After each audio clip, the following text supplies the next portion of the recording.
Blood supply of bones क्या होते हैं? There is standard pattern of a blood supply of a typical long bone.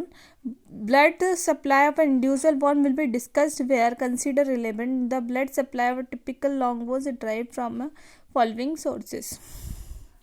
तो first जो artery होती है वो न्यूट्रिएंट आर्टरी होती है. ये जो वेसल होती है वो डिवाइड एंटर करती है बोन में around it middle and divide होती है इनटू 2 ब्रांचेस. देखा, मिडल से एंटर हो रही है और 2 ब्रांचेस में डिवाइड हो रही है. एक जो होती है ऊपर की तरफ जाएगी और एक जो होती है नीचे, मतलब एक इस वाले एंड के थ्रू जाएगी और एक इस वाले एंड के इधर पे आएगी.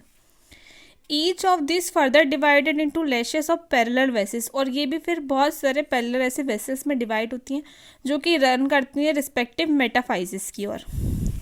अब मेटाफाइजियल आर्टरी होती हैं, ये भी न्यूमरस स्मॉल वेसल्स होती हैं जो ड्राइव होती है फ्रॉम एनास्टोमिस अराउंड दी जॉइंट. एनास्टोमिस दिख रहा है, उससे वो होती है यार, ठीक है. और ये पेयर्ज करती है मेटाफाइजिस को. मेटाफाइजिस से पेयर्ज करके अंदर आ रही है along the line of attachment, जहाँ पे अटैचमेंट और जॉइंट कैप्सूल होता है ना, उस लाइन में होती है. अब इपीफाइजियल वेसल्स क्या होती है? जो इपीफाइजिस से एंटर करेगी. मेटाफाइजियल वेसल जो मेटाफाइजिस से एंटर करेगी. न्यूट्रिएंट वेसल्स जो कि अपने डायफाइजिस मतलब मिडिल ऑफ शाफ्ट से एंटर कर रही है, उसको हम न्यूट्रिएंट कर रहे हैं. तो एपीफाइजियल वेसल क्या हो रही है? ये वाली वेसल्स क्या होती है? एंटर करती हैं डायरेक्टली इनटू दी एपीफाइजिस. अब आती हैं पेरिस्टियल वेसल्स. पेरिस्टियल वेसल्स क्या होती हैं?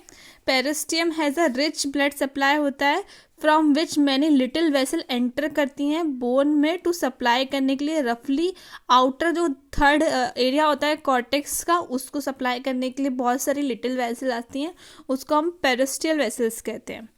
Blood supply of inner 2/3 bone comes from, जबकि 2/3 जो अंदर का 2/3 एरिया था मतलब बोन का, वो तो न्यूट्रिएंट आर्टरी सप्लाई करी थी, जबकि जो बाहर का 1/3 एरिया है उसको पेरिस्टियल वेसल सप्लाई करती है. Thank you.